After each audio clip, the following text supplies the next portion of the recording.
10절까지 그때 나가다가 많은 부분을 하겠습니다. 5절하고 여러분들이 6절 하겠습니다. 요한일서 1장 5절입니다. 우리가 그에게서 듣고 너희에게 전하는 소식은 이것이니 곧 하나님은 빛이시라. 그에게는 어둠이 조금도 없으시다는 것이니라. 어둠에 행하면 거짓말을 하고 진리를 행하지 아니하느니라. 그가 빛 가운데 계신 것 같이 우리도 빛 가운데 행하면 우리가 서로 사귐이 있고 그 아들 예수의 피가 우리를 모든 죄에서 깨끗하게 하실 것이요. 우리가 죄가 없다고 말하면 스스로 속이고 또 진리가 우리 속에 있지 아니할 것이요. 만일 우리가 우리 죄를 자백하면 그는 미쁘시고 의로우사 우리 죄를 사하시며 우리를 모든 불의에서 깨끗하게 하실 것이요. 하나님을 거짓말하는 이로 만드는 것이니 또한 그의 말씀이 우리 속에 있지 아니하니라. 오늘 요한일서 1장 5절부터 10절까지 말씀을 가지고 준비된 말씀을 함께 나누겠습니다.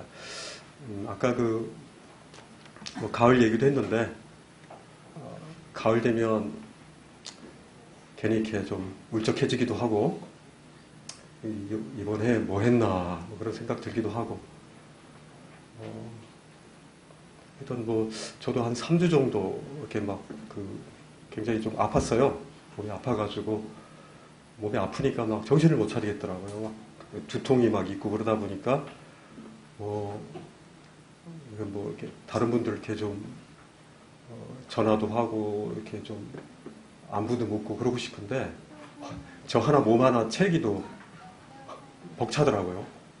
이렇게 막 너무 아프니까 계속 깔리기만 하고 이제 몸이 계속 힘들었습니다.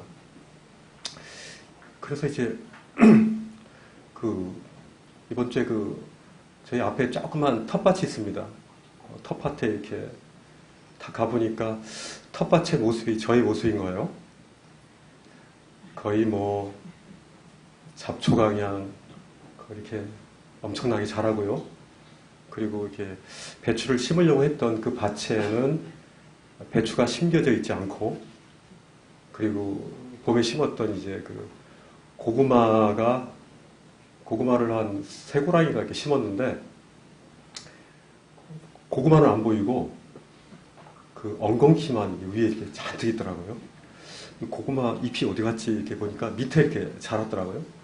그러니까, 잡초가 고구마 이파리들을 다 이렇게 가려버려가지고 고구마 이파리들이 이제 광합성을 잘 못한 거예요.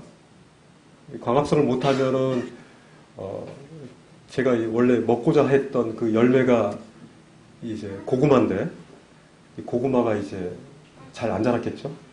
그래서 이제 이게 우리 삶이 이렇게 비록 생명이 심겨졌어도 관리하지 않고 그냥 내버려 두면은 이 세상은 참 이제 혼란스럽게, 그리고 우리가 원래 의도했던 그런 대로 가지 않는구나라는 걸 이렇게 보게 됐습니다. 계속적으로 삶이 분주하고 또 저희 요구하는 것들이 굉장히 많고 그러다 보니까 막 굴러가다 보니까 가장 중요한 생명에 관한 그런 부분에 대해서 저희가 무시해버리면 저와 같이 이렇게 엉겅퀴가 가득한 그런 고구마 밭을 보는 이런 안 좋은 결과들이 나타나는 거죠. 저희도 동일하게 마치 태양빛을 받아가지고 이 식물들이 광합성을 해서 이게 열매를 맺지 않습니까? 식물들 중에서 아무리 음지식물이라도 빛을 보지 않으면 식물은 죽습니다. 그렇죠? 깜깜한 그런 곳에다가 식물을 키우면요, 음지식물도 살지 못합니다. 다 빛을 조금 받아야 되는 그것뿐이지, 동일하게 이 세상의 모든 만물들은 식물을 비롯해서 동물들도 그렇고 저희 사람들도 그렇고 빛을 봐야 됩니다. 식물이 광합성을 하듯이요, 사람들도 햇빛을 봐야지 그 육체가 이제 건강해지지 않습니까? 우리 몸에서 솟아나지 않는 거죠. 외부에서 들어와야 되죠. 다시 말하면 우리 영적인 광합성이 우리 삶 속에 일어나야지 우리의 인생의 열매들이 하나님께서 우리에게 맺히길 원하시는 그리스도의 아름다운 성품의 그런 성령의 열매들이 우리의 삶 속에서 주렁주렁 매달릴 수 있다는 그런 교훈들을 받게 됩니다. 그러기 위해서는 우리가 건강해야 됩니다.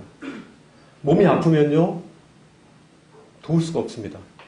자기 몸 하나 추스리기도 참 쉽지 않지 않습니까? 그래서 저희가 먼저 주님을 말미암아 하나님의 말씀을 잘 먹고요. 그리고 하나님의 빛이신 그 생명의 빛을 우린 그 안에서 마음껏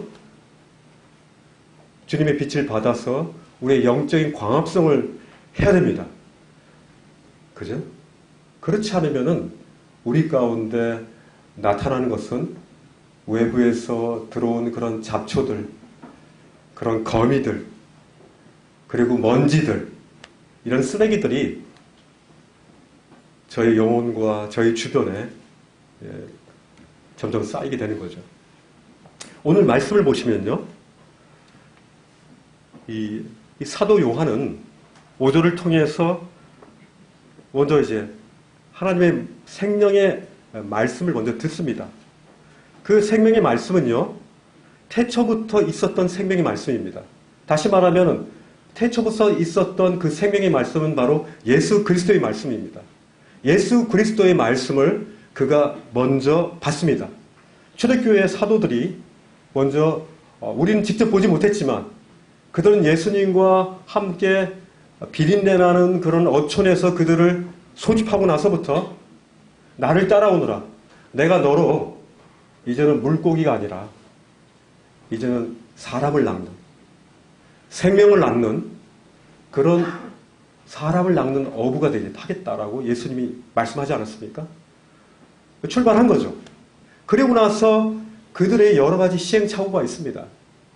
그들의 믿음 없음을 그들은 잘 알고 있습니다. 그들이 얼마나 예수 그리스도에 대해서 쓰디쓴 그런 추억들이 그들 가운데 존재한다는 것을 사도 요한은 지금 그 옆에 자리에서 잘 보고 있는 것입니다. 심지어 그는 예수님께서 이제 돌아가실 것을 알고 그리고 이제 마지막 만찬 때 예수님께 이렇게 지대면서 사랑하는 그 제자 요한이죠. 그가 이게 예수님을 만졌을 것입니다. 그래서 요한일서 1장에 보면요. 먼저 우리가 사도 요한을 비롯해서 다른 제자들이 예수님의 말씀을 들은 바 되었고요. 그리고 본 바 되었다 합니다. 그런데 그 말씀에 보면은 자세히 또 눈으로 봤는데 자세히 또 봤다 그랬습니다. 봤는데 뭘 또 봅니까? 여기서 보는 거하고 또 자세히 보는 거하고 이렇게 나눠져 있습니다. 그리고 이후에 이제 손으로 만진 바 되었다 그랬죠. 하나님의 말씀을 들을 뿐만 아니라 이제 자세히 보는 겁니다. 이제 하나님의 말씀의 어떤 표면적인 그런 문자적인 텍스트적인 뿐만 아니라 하나님이 그 예수 그리스도께서 우리에게 얘기하시는 그 내면의 언어, 우리에게 하기를 원하는 그 의도들, 그것까지도 이제 감춰져 있는 하나님의 의도를 파악할 수 있는 것이 바로 성숙한 성도들의 하나님의 말씀을 보는 그런 목적이 되어야 될 것입니다. 그렇지 않으면은 그냥 말씀으로만 그냥 보는 거죠. 우리가 말씀을 읽기를 할 때 굉장히 오류를 범하기 쉬운 게요. 오늘도 하나님의 말씀을 나는 읽었다. 그죠? 오늘의 분량을 나는 마쳤다. 우리들에게 자족감을 줍니다. 그런데 우리 가운데 남는 장사가 안 되는 거예요. 그죠? 우리 가운데 남아지지가 않아요. 그러기 위해서는 우리 가운데 대새김질하는 게 필요한 거죠.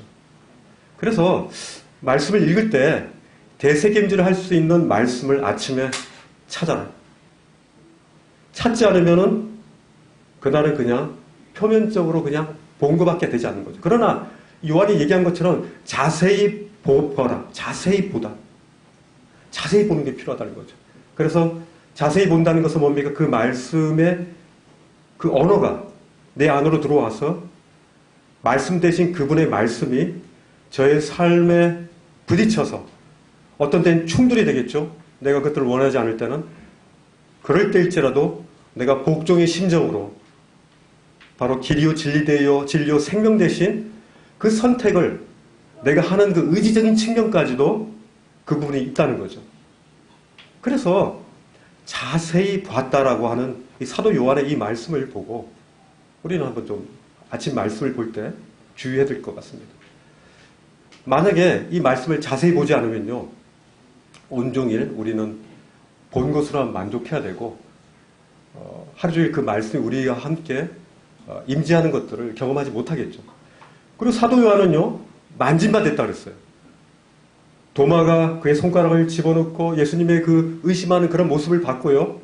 그리고 예수님의 그런 살갗을 스킨십 했던 그런 영광스러운 그런 경험을 했던 그 증인이 바로 사도 요한인데, 그 요한이 바로 예수님을 그렇게 봤다는 겁니다. 예수님이 그 빛으로 이제는 감람산에서 이제 승천하는 것을 또한 사도 요한은 봤고요.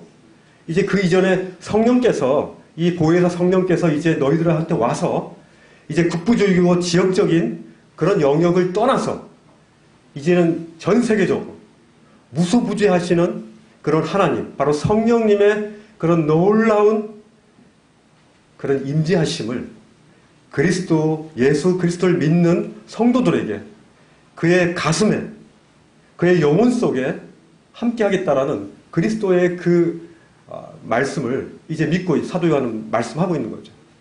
이제요, 이제 듣고 전하는 소식이 바로 뭐라고 했습니까? 바로 하나님은 뭐라고요? 하나님은 뭐라고? 그러면 빛은 하나님입니까? 그건 아니죠. 빛 종류가 여러 가지 있지 않습니까? 이 빛은요,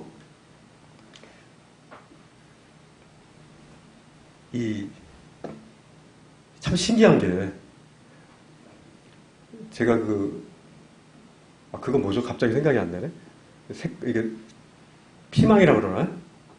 제가 피망을 되게 좋아하거든요. 피망 중에서 제가 노란 피망을 좋아합니다. 노란 피망을 왜 좋아하냐면은 달아요. 빨간 피망은 약간 고추 냄새가 나는 것 같고, 그리고 이제 녹색 피망도 뭐 먹을만하고 괜찮은데 노란 피망은 굉장히 달아요. 그래서 무슨 과일을 먹는 느낌이 들어서 노란 피망을 내가 좋아하는데, 이 빛을 받은 이 식물들이 어떤 거는 빨간색, 어떤 건 노란색, 어떤 건 초록색. 그러고 보면은 빛이 보통 우리가 빛의 스펙트럼에 의해서 노아에게 보여줬던 그 무지개 있지 않았습니까? 빨주, 노초, 파란보의 이 7가지 색깔을 열매들이 이게 품고 이게 나오는 걸 보면 참 신기합니다. 그죠? 그리고 이게 각 색깔별로 나오는 이 열매들이 각 영양소들이 다 다르다 그러더라고요. 그죠? 깊이 있게 저는 모르겠지만 하여튼 그 색깔에 따라서 맛이 다르다는 것 정도만 압니다. 영양소는 잘 모르겠고. 이게 하나님의 빛이 이렇게 우리 가운데 비쳤을 때 이 식물들도 광합성을 해서 이런 7가지 색깔을 나오듯이 우리들에게도 다가왔을 때 어떤 분은 노란 열매를 맺는 분도 있고 어떤 분은 빨간 열매를 맺는 분도 있고, 그죠? 굉장히 우리는 다양합니다. 빛 속에서 하나님의 빛 가운데서 우리에게 드러나는 그런 하나님의 열매들이 굉장히 다양하다는 거죠.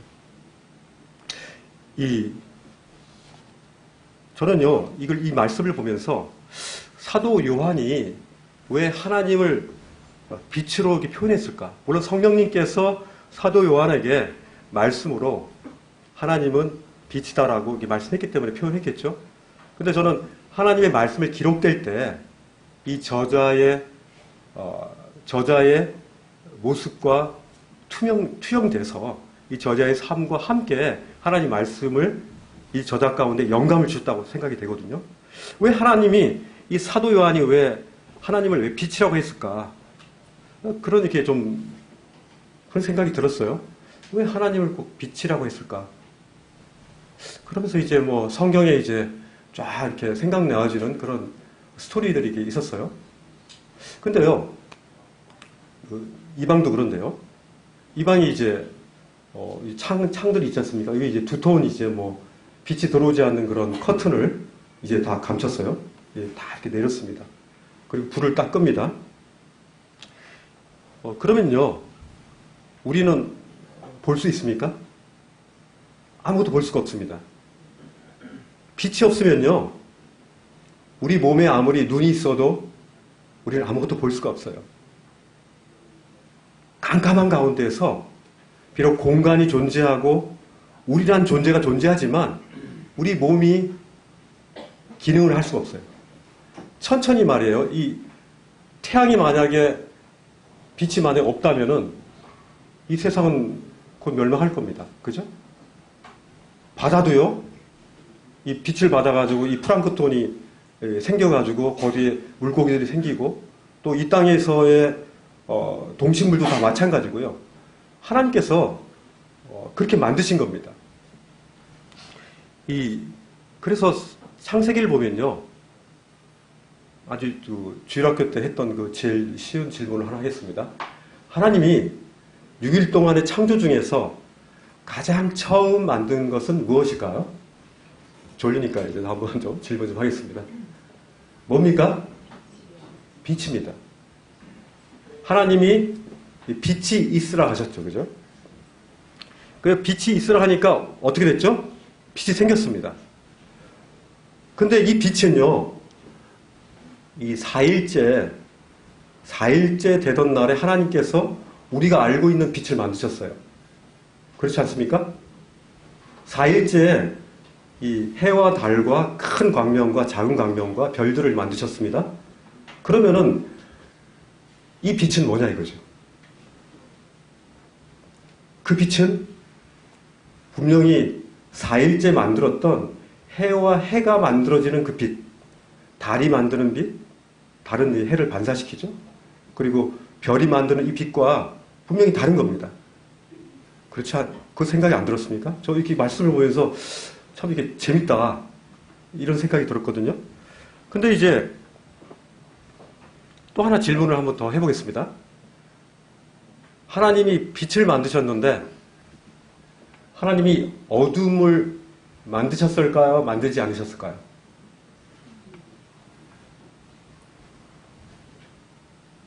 어둠을 만드셨을까요? 손을 들고 한번 해볼까?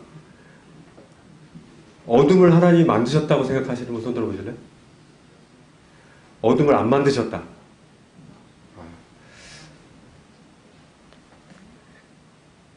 고맙습니다. 표현해 주셔서. 한 명도 안 들을까봐 두려웠습니다. 이게요, 하나님께서 어둠을 만들었다는 말씀이 있는데요, 하나님 인위적으로 만들었다는 말씀은 없습니다. 그 어둠이 만들어지게 되었죠. 그죠? 이 보면요, 3절 말씀을 한번 창세기 1장을 한번 보시죠. 보면서 빛에 대한 빛이신 하나님에 대한 부분들을 우리 한번 따져보고 우리의 영적인 광합성을 한번 건강하게 하는 방법들을 오늘 한번 좀 이렇게 같이 나눴으면 하는 마음이 있습니다. 3절에 보니까요, 하나님께서 이제 말씀하십니다. 그죠? 빛이 있으라 하시니까 어땠죠? 빛이 존재했습니다. 하나님은 말씀으로 이 세상을 만드시는 거죠. 근데요, 4절에 보니까 빛이 하나님 보시기에 좋았다라고 되어 있습니다. 그죠? 그죠? 그리고요, 하나님이 되게 좋다라고 했는데, 되게 좋다라고 이렇게 말씀하셨는데, 이 좋다라는 이 원어가 말이에요, 즐겁다라는 뜻도 됩니다. 즐겁다. 아주 그것이 유쾌하다. 그리고 그것을 기뻐한다라는 그런 뜻도 있고요. 이렇게 있는데, 하나님께서 빛을 하나님 보시기에 좋았다라고 그랬는데, 그때 빛을 만드신 하나님이 이 빛과 어둠을 나눴어요. 그러면은 빛이 있으라 그랬는데 어둠이 이미 존재했다는 것을 의미하잖아요. 그 어둠은 바로 위에 있습니다. 그죠? 하나님께서 1장 1절 때 태초에 천지를 창조하셨잖아요. 하늘과 땅을 만드셨는데요. 그리고 그 이후에 어떤 일이 있었는지 모르겠지만은 땅이 혼돈해졌습니다. 그리고 공허해졌습니다. 그리고 흑암이 깊음 위에 있고요. 하나님의 신이 그 수면에 운행하는 이런 일들이 생기게 됐습니다. 그리고 나서 저는 이 하나님의 말씀이 이 시대적으로, 시간적으로, 경륜적으로 이렇게 써졌다라고 저는 믿습니다. 그죠? 그리고 이때 어떤 일이 있을지 모르지만은 이 땅이 혼돈하게 하나님 창조하지 않으셨죠. 공허하게 만드시지 않으시고 하나님은 인위적으로 어둠을 만들지 않으셨어요. 그죠?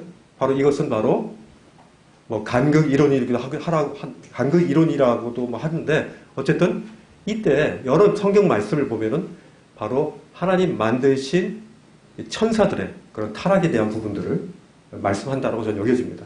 그 부분은 오늘 깊이 있게 말씀을 하지 않는데요. 어쨌든 이 빛을 하나님이 있으라 하셔가지고 먼저 생겨진 이 어둠 가운데 이 빛을 비추십니다. 이 방이 만약에 까맸을 때요, 이 빛을, 이 형광등을 탁 켜면요, 어둠이 어떻게 됩니까? 빛이 탁 켜지고 나면 어둠이 쫙 사라집니다. 그렇죠? 강한 빛일수록 그 어둠을 더 많이 물러나게 하고요. 약한 촛불 같은 경우는 굉장히 좁은 영역에 그 어둠을 물러나게 하죠. 그죠? 우리에게 있어서 가장 큰 빛은 바로 누구냐? 바로 하나님인 겁니다. 하나님이요. 하나님께서 우리의 마음에, 우리의 영혼에 빛을 비춰주셨습니다. 그래서 우리가 예전에는 그냥 인간은 그런 거지 뭐, 다 그런 거지 뭐, 다 그런 거지 뭐 하면서 노래 부르면서 그랬던 저희들 가운데 우리 가운데 율법을 주셨습니다. 그리고 그 율법을 통해서 우리의 죄됨을 알게 하셨습니다. 그 율법을 통해서 우리가 내가 굉장한 죄인이구나. 내가 하나님의 의도대로 살지 않는구나. 내 마음대로, 내 의지대로, 내 생각대로 내가 이러고 있구나. 내가 잘 사는 것이 아니구나 하면서 내 자신의 엄청난 그 부조화와 잘못된 그런 방향성과 이 인생을 좀 온통 이기적이고 자기 위주로만 살고 있는 우리의 이기적 그런 영혼에 하나님 빛을 비춰주심을 알면 우리가 우리의 죄됨을 그때서야 이제 알게 된 거죠. 그래서 어떻습니까? 마치 엑스레이가 우리를 한번 쫙 지나가면은 그 안에 뭐가 쇠를 먹었는지 돌멩이를 먹었는지 보이잖아요. 그죠? 요즘엔 뭐 좋은 거는 뭐 MRI 같은 걸 지나가 보면요. 단층으로 탁탁 찍으면서 그 안에 어떤 것들이 우리 몸에 달라붙어 있는지도 다 보잖아요. 우리를 하나님의 빛이신 말씀이 이 엑스레이, MRI 같은 이런 빛이 우리 가운데 확 지나갈 때 우리 안에 있는 이 잿덩어리들이 우리 속에서 드러나는 거죠. 잿덩어리들이 우리 가운데 발견되어질 때 어떻습니까? 내 안에 이런 덩어리들이 있네? 알았어 하고 끝냅니까? 안 되겠죠. 그거를 치료하고 싶어 하죠. 우리의 영혼의 치료다 대신 바로 주님 앞에 우리가 달려갈 수밖에 없는 거죠. 바로 이 빛의 역할들이 이렇게 강하게 우리의 삶에 참 주님의 피로를 그렇게 느끼게끔 이렇게 한 역할을 한 겁니다. 바로 이 창세기 1장에서 말씀과 같이 빛이 있으라 하니까요. 빛이 있었는데요. 그때 빛과 어둠을 이렇게 나누셨습니다. 이 4일째 해와 달과 별들이 창조되기 전에요. 하나님은 이미 우리가 이제 감각적으로 또 물리적으로 뭐 우리가 이렇게 존재하는 그런 속성과 다른 하나님의 빛을 우리 가운데 주셨다는 것들을 성경은 말씀하고 있습니다. 근데 그 빛이 태양과 달과 이 빛도 좋지만은 그 빛을 보시기에 하나님이 좋았다라고 말씀하는 거예요. 그 빛. 근데 오늘 말씀은 뭐예요? 하나님이 빛이시라고 그러잖아요. 그러면 그 빛이 바로 하나님이 그 자신이 그 빛이 되신 거죠. 가장 먼저 하나님께서 하나님 스스로를 빛이라 말씀하셨고 그 빛을 통해서 가장 처음 하신 사역이 바로 빛과 어둠을 나누는 사역을 가장 처음 시작하셨다는 것들은 굉장히 우리 가운데 놀라운 것입니다. 애당초 어둠이 존재했다는 거고요. 그 어둠 가운데서 빛이신 하나님이 빛과 어둠을 이렇게 나누셨다는 겁니다. 이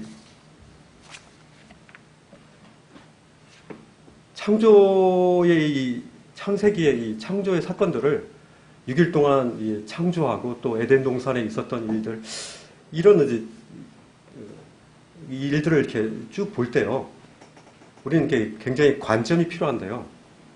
예전에는 이제, 저는 이렇게 언약주의적인 그런 관점을 이렇게 봤어요. 하나님이 이런 약속을 통해서 이제 인간을 구원하기 위해서 이렇게 죄를 범하게 했고, 이제 메시아가 나타나서 그를 구원한, 이런 관점으로 봤는데요. 이제는 좀 다른 관점으로 봅니다.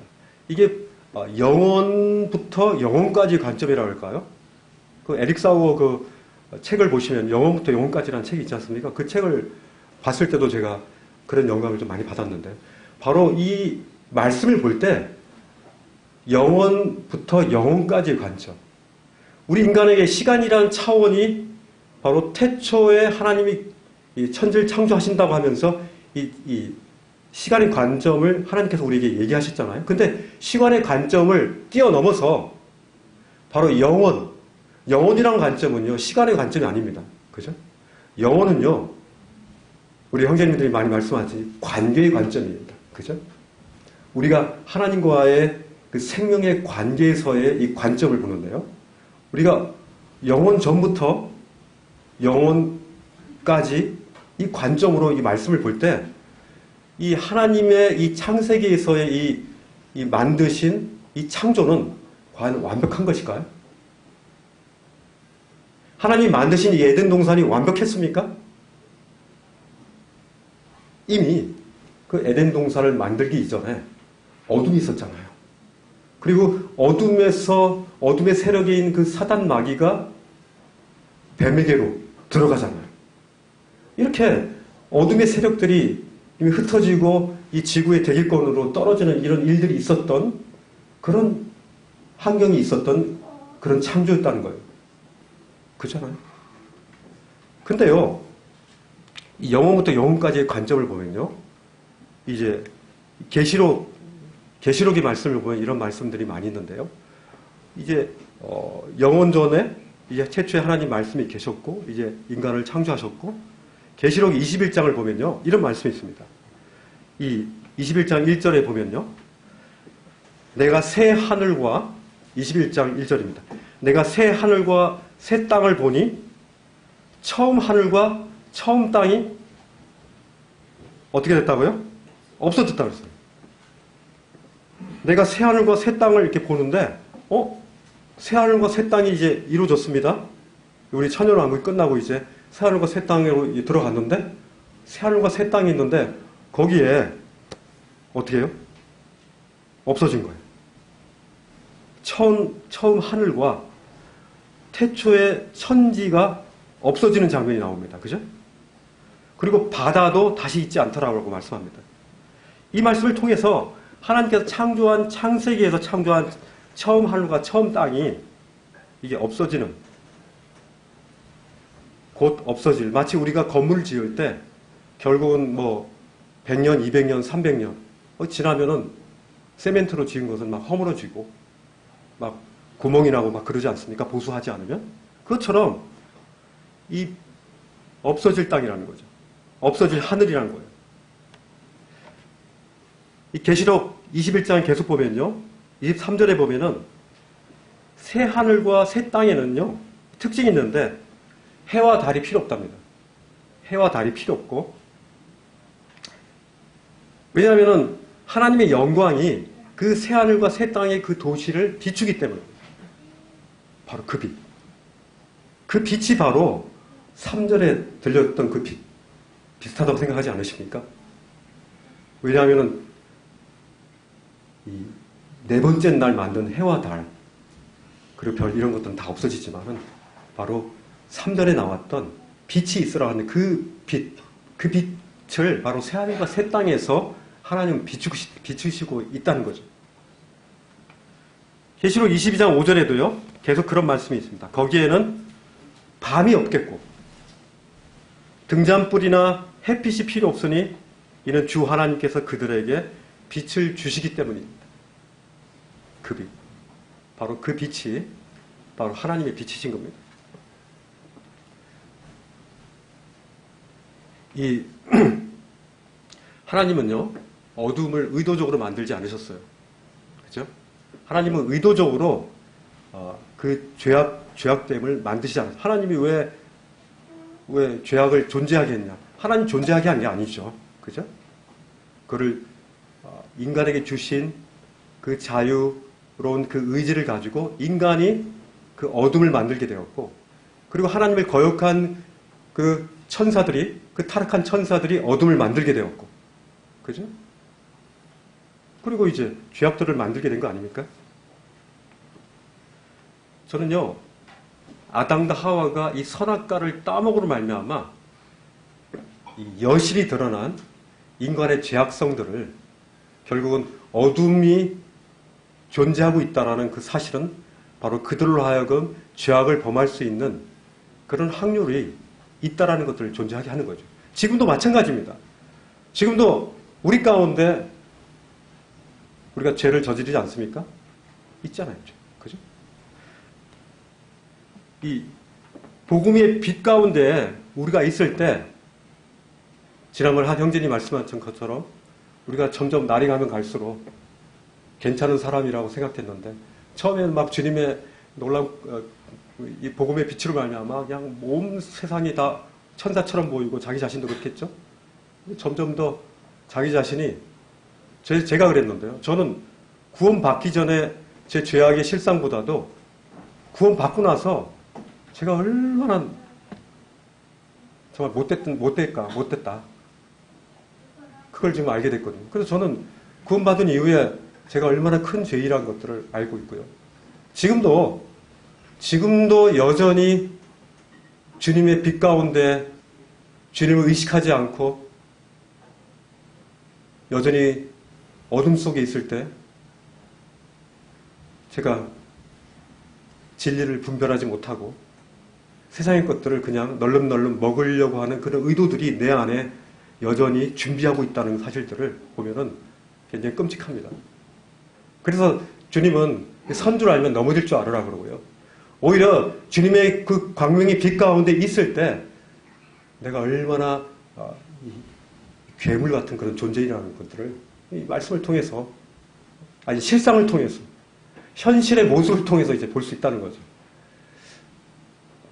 여러분들은 안 그렇죠? 참 우리는 주님 빠지면요 못됐어요. 참 못됐고, 그래서 지난 시간에 말씀한 것이 우리는 으뜸되기를 되게 좋아합니다. 직장에서도 그렇고요. 심지어 집에서도 그렇고요. 내가 가장인데 그러면서 또 내가 또 이 직장에서 뭔데 또 교회에서도 왜 그렇습니까?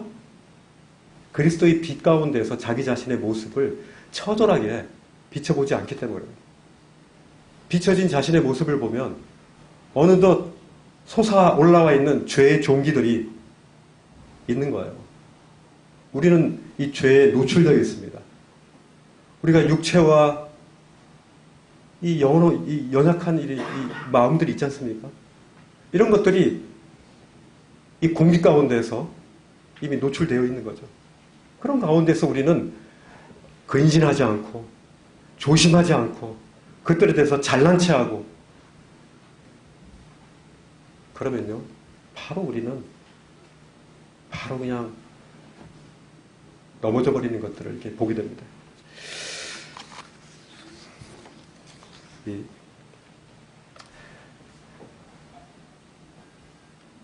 이 말씀을 이렇게 찾아보면서 요한복음 1장 5절 말씀을 이렇게 좀 제 마음속에 다가왔습니다. 주님이 이 주님의 빛 안에서 우리가 생명의 삶을 살 수 있다는 건데요. 요한복음 1장 5절에 보면요. 주님 자신을 뭐라고 했냐면 빛이라고 했었어요.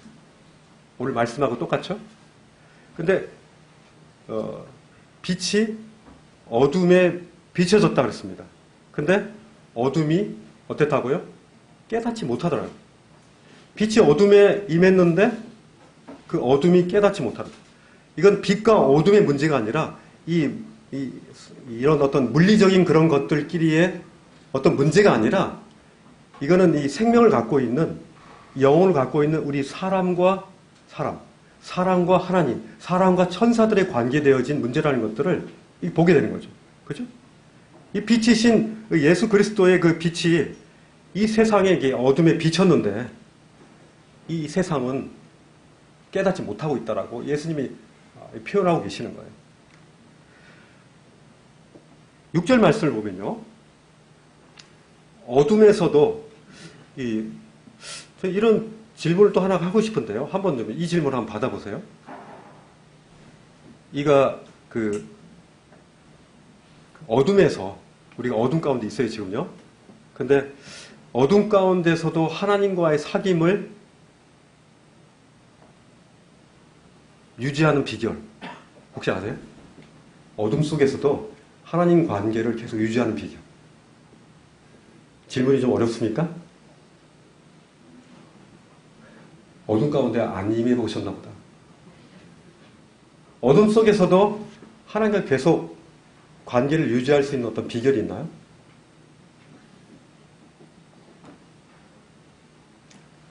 성경에 나와 있습니다. 거기 뭐라고 되어 있습니까? 6절에 보니까 어떻게 했다고요? 잠깐 이 말씀을 보면 잊지 말아야 될 게,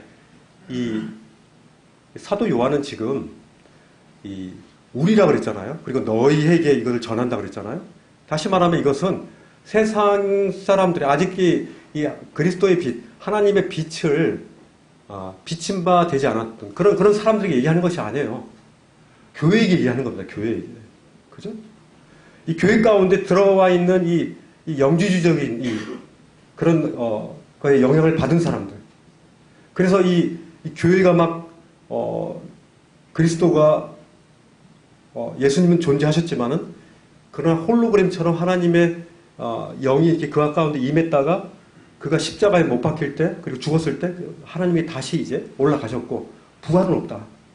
그냥 그것이 다다라고 이렇게 얘기하는 이 영지주의자들의 이런 주장들에 대해서 이 교회들이 막 온통 막 멍들기 시작하고 막 혼란스럽고 막 그런 즈음이었어요.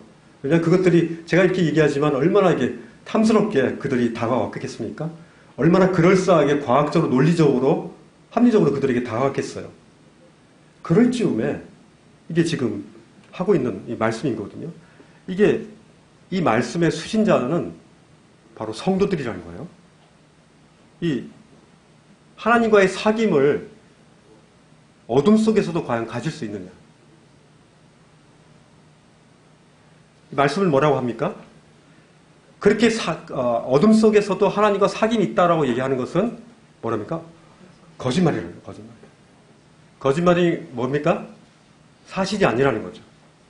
사실이 아닌 것을 나는 어둠 속에 있음에도 불구하고 나는 하나님과 사귐이 있어 이렇게 얘기하면은 이건 거짓말이라는 거예요. 제 마음이 찔립니다. 저도 어둠 가운데 있으면서도 하나님과의 사귐 계속 말씀 읽고 있고요. 큐티하고 있고 또 예배에 동참하고 있고 그러고 있어 이렇게 얘기할 때가 있지 않습니까? 거짓말이라는 거예요. 우리가 어둠 속에 있으면서 우리가 하나님과의 사귐이 있다고 하는 것은 거짓이라는 겁니다. 그리고 진리를 행하지 않은 것, 행하지 못하는 거죠. 그죠?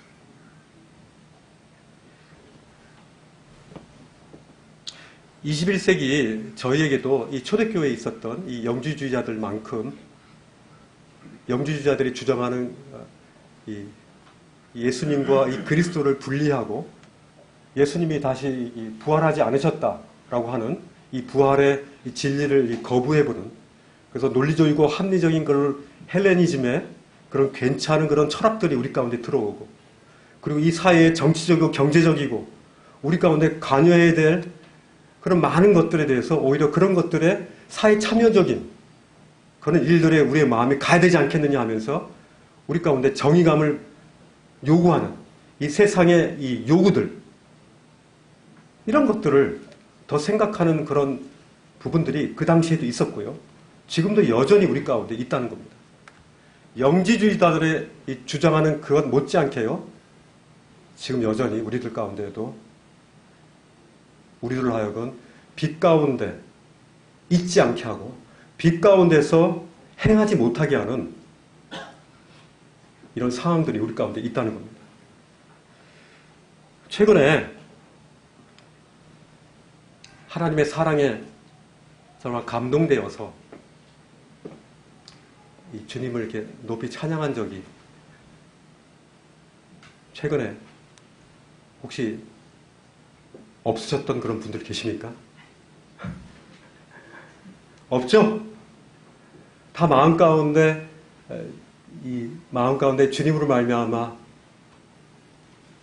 그 주님의 그 참 한량없는 그 은혜로 인하여 우리 마음 가운데 감동이 있잖아요.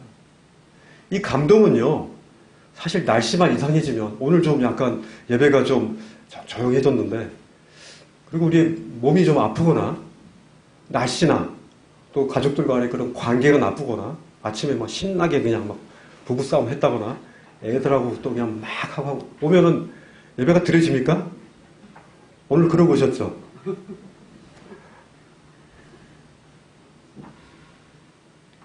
그러지 않아도요, 우리 가운데 알 수 없는 그런 이 부분들이 있어요. 왜냐하면은 빛이신 그 하나님의 빛이 우리를 비춰서 우리의 그 초라하고 누추하고 이런 참 형편없는 어떤 이런 자에게 하나님의 그 은혜의 그런 그 빛을 우리 가운데 비춰주셔서 정말 죽기까지 사랑하신 그 주님의 그 사랑의 빛에 우리가 이제 온몸이 다 노출되었을 때 어떻습니까? 우리는 우리의 감정까지 물론 올라가면 더 좋겠지만 그러지 않을지라도 우리 가운데 지정의가 있지 않습니까? 우리가 하나님의 그 놀라운 진리의 복음, 이 빛을 알고요. 그리고 우리가 정적으로 그것들에 대해서 감사하고 사랑을 느끼고 그거에 대해서 우리가 어떤 때는 의지적으로 하나님 앞에 정말 손을 들고 그거 일어서서 그리고 춤을 추며 작게 찬양하고 싶지만 의지적으로 하나님께 크게 찬양할 때 이게 다 발휘가 될 때요. 하나님 앞에서 그 빛이신 하나님이 우리로 하여금 그것들을 알게 할 때 우리는 우리의 상태에서 하나님의 그 빛이신 빛이 우리에게 은혜가 되는 거예요. 은혜가. 그래서 우리가 그 은혜로 인하여 은혜의 빛으로 인하여 우리가 하나님을 찬양할 수 있는 거죠.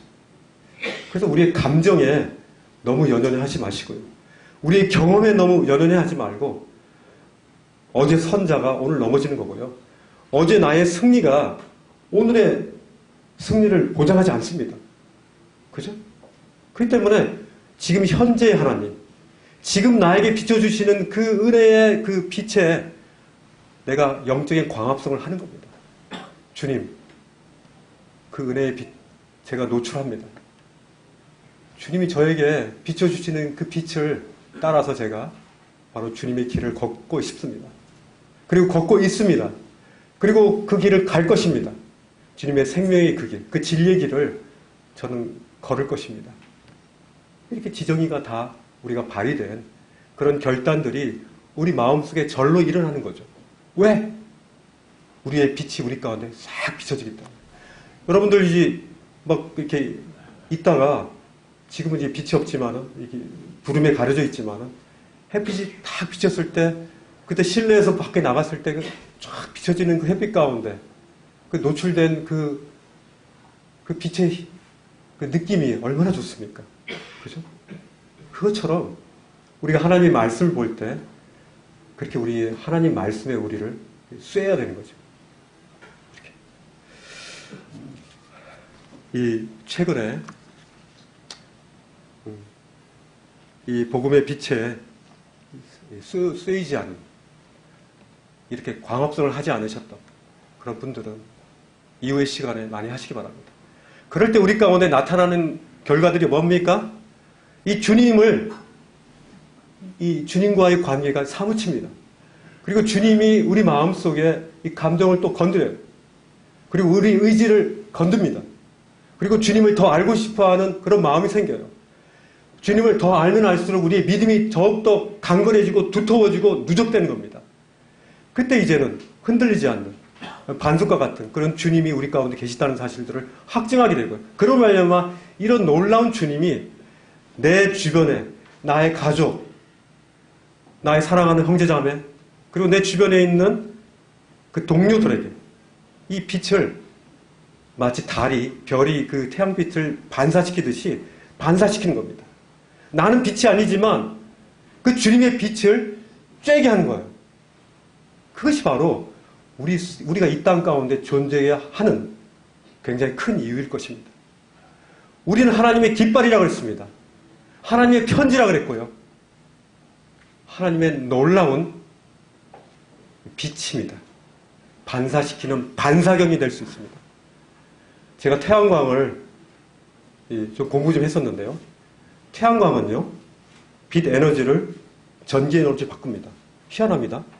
이 포토레지스터라는 게 있는데, 이 다이오드가 희한하게 빛을 쬐면요, 전기 반응이 일어나요.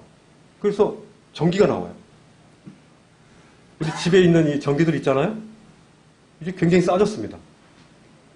그 광이 전기가 되는 거예요. 에너지가 됩니다. 밥도 해 먹을 수가 있고요. 많은 것들을 할 수가 있습니다. 바로 빛을 쐬이면요, 우리에게 하나님의 빛을 쐬면 우리의 영적인 하나님의 능력들이 성령님의 그 꿈틀거리는 그 꿈틀거림이 우리 가운데 일어난다는 거죠. 그분을 전하고 싶어요. 언덕에 올라가서. 그리고 어둠 속에 있는 그들에게 그 어둠의 빛을 비추고 싶은 그런 욕구들이 우리 가운데 올라온다는 거죠. 이것은 굉장히 자연스러운 겁니다. 그죠?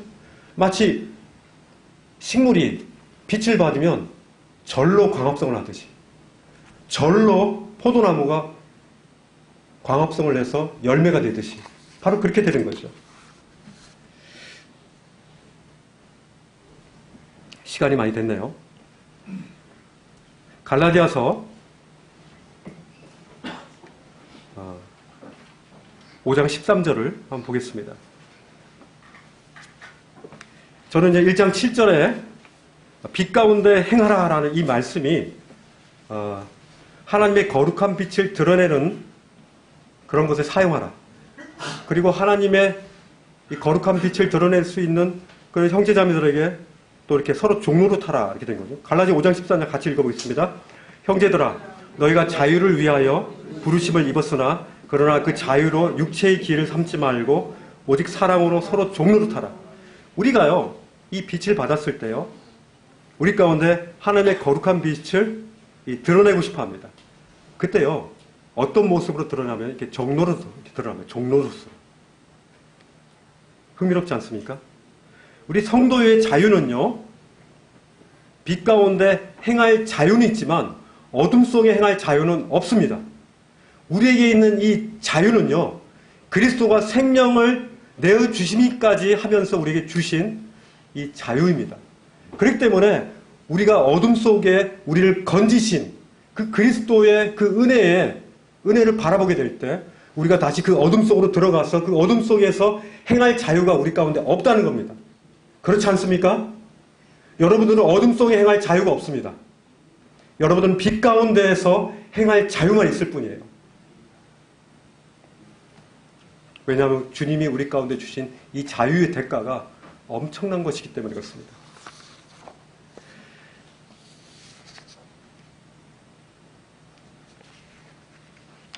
(2분) 남았는데요. 한 아들이 있었어요. 이 아들은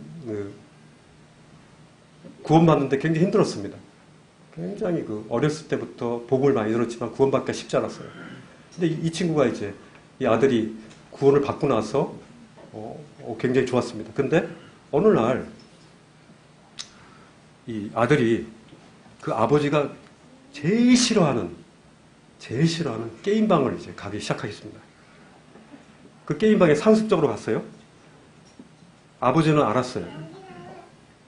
왜냐하면 그 표정이 예전과 같지 않기 때문에 알 수 있죠. 아버지는 알 수 있습니다. 너 어디 가니? 도서관 가요.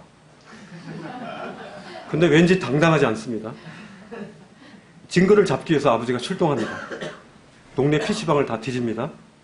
그런데 PC방에서 나오는 한 아들이 나와서 아버지가 PC방에서 나오는 걸 봤어요.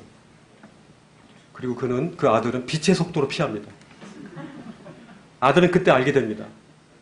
아, 내가 아버지가 싫어하는 것을, 그것도 아버지를 속이면서까지 내가 지금 양심에 꺼리낌 없이 이 일을 해가고 있구나. 근데 그렇게 깨닫고 얼마 지나지 않아 또 PC방을 가게 됩니다. 물적 증거를 잡지 못한 아버지는 어느 날 안 되겠다 싶어서 바로 도서관에 갑니다. 도서관에 아들이 없습니다. 그래서 동네 PC방을 또 찾습니다. 그 아들은 이미 준비되어 있기 때문에 동네 PC방을 가지 않고 약간 먼 동네 PC방으로 갑니다. 아들은 그날 저녁 아버지가 화가 났어요. 아버지에게 묻습니다. 아들, 너 오늘 PC방 갔었니? 아들은 머릿속에서 슈퍼컴퓨터가 돕니다. 내가 어떻게 말해야 되나? 만약에 갔다고 하면 아주 그냥 죽도록 맞을 것이고, 만약에 거짓말하면 들통나면 팬티만 입고 온 동네를 돌겠지. 그날 아들은 굉장히 행복한 날이 되었습니다. 왜냐하면 아버지에게 자신의 죄를 고백한 날이었기 때문이었습니다. 이 말씀에 보면요, 7절과 9절에 보면은 우리가 빛 가운데 행하면 우리가 사귐이 있다고 그랬습니다. 그리고 9절에 보면 우리가 만일 죄를 자백하면 우리 죄를 사하시고 우리를 모든 불의에서 깨끗하게 하실 거라고 말씀하고 있습니다. 그 아들은 많이 아팠지만 그 아픔보다도 아버지의 그 사랑을 찾게 된 그날이 너무 행복한 날이었습니다. 자신이 비로소 그 아버지의 아들임을 확인한 날이었기 때문입니다. 같이 한번 따라 해보시죠. 오늘의 말씀을 정리하겠습니다. 그리스도의 빛 가운데 행하자. 크게 해주죠. 그리스도의 빛 가운데 행하자. 우리의 죄를 자백하자. 하나님과 성도들과 거룩한 사귐을 갖자.